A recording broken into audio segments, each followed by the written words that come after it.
lucky to have found each other. Luck had nothing to do with it. To the great horned god. And our dear mother goddess. My name's Thorn, and I'm a witch. Can I get an antiseptic wipe?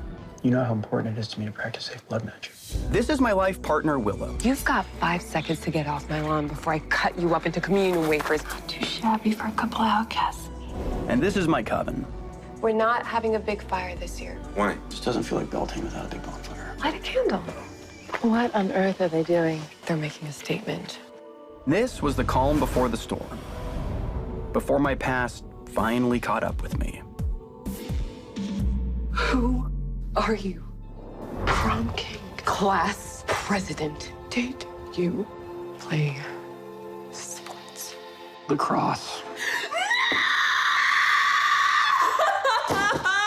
This coven is built on a foundation of lies. Banish him. Banish him! Banish him! I'm going on a walkabout.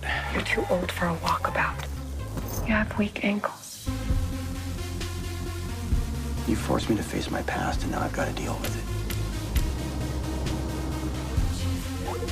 Hello, son. You told me your mother is dead. There's the broth. I know what's gotten into me lately.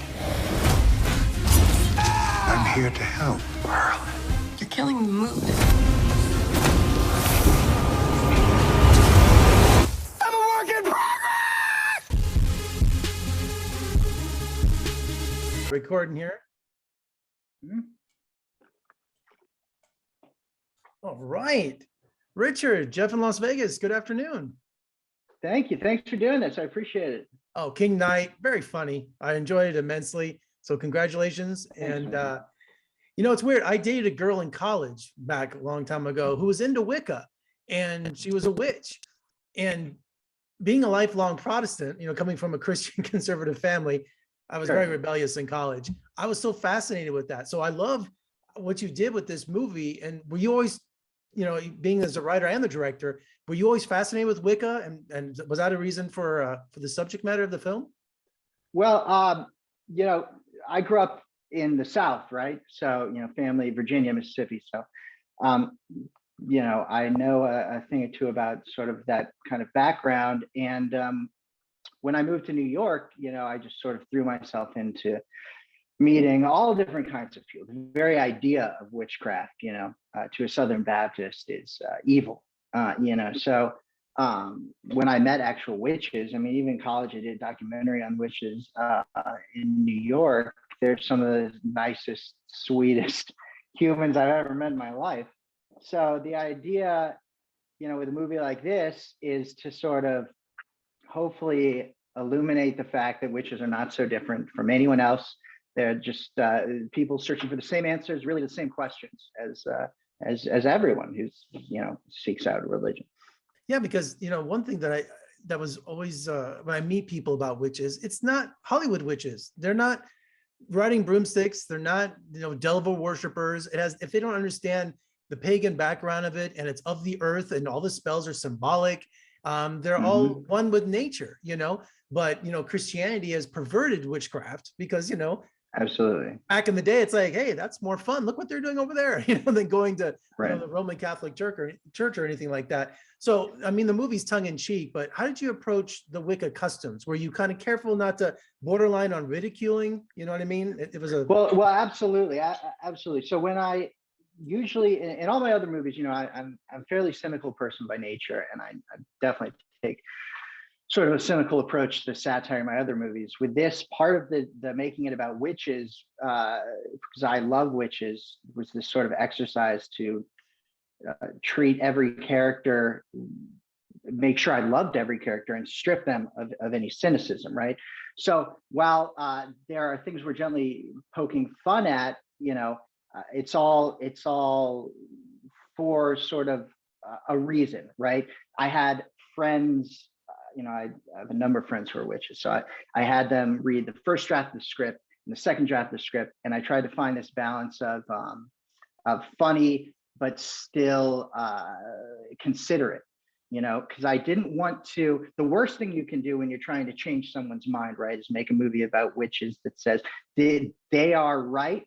This is the only way. You know what? You got a high school jock who's a prom king, his past comes back to threaten the coven.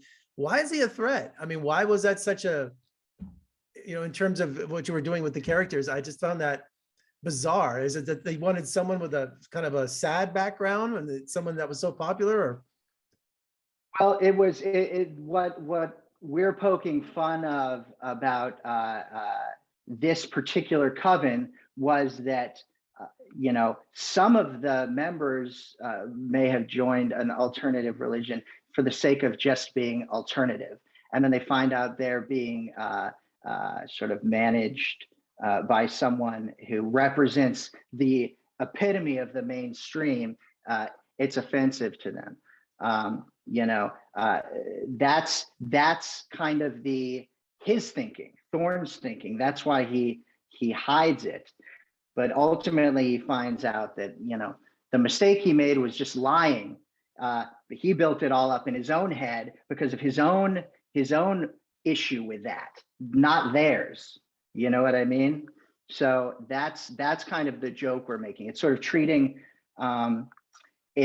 so what I really find funny is treating low stakes as high stakes, because, where I grew up, a lot of the smallest things in the world in a movie would be the end of the world to someone, just outrageous. So that's kind of how I try to approach the comedy. And Thorne can't accept himself, but when he goes back to his high school reunion, I mean, it's just like he's in for broke. That's what I loved about it. Regardless if you believe it or not, he's going to prove he's just kind of like he had no other choice. Right. And then and everyone sort of comes around to, look, the older you get, the more I think you admire people for embracing themselves. You know what I mean? And the more opportunity people have to find themselves and become themselves. I mean, we're all constantly evolving. I mean, in high school, not only do you not know who you are, you're living under someone else's roof and playing by their rules to a certain degree. So you are partly not yourself. You know what I mean? Absolutely, it's just so it's really fascinating, and it is scary to look at yourself then, and it's very strange. I know for myself, I make these strange movies and I'm kind of living my dream, but I did get the most likely to succeed superlative. I was, on my friends back home, I walked around with a video camera. I used to go to film camps. All I ever wanted to do. So, to them, a successful filmmaker maybe might be like making The Rock, right? And so when I go home and I'm making these things that I love, I'm so lucky. To a lot of them, it's like, why'd you make a movie about that? Really? What are you doing? Well, you make them for yourself first and foremost. You're a filmmaker. You make movies for yourself.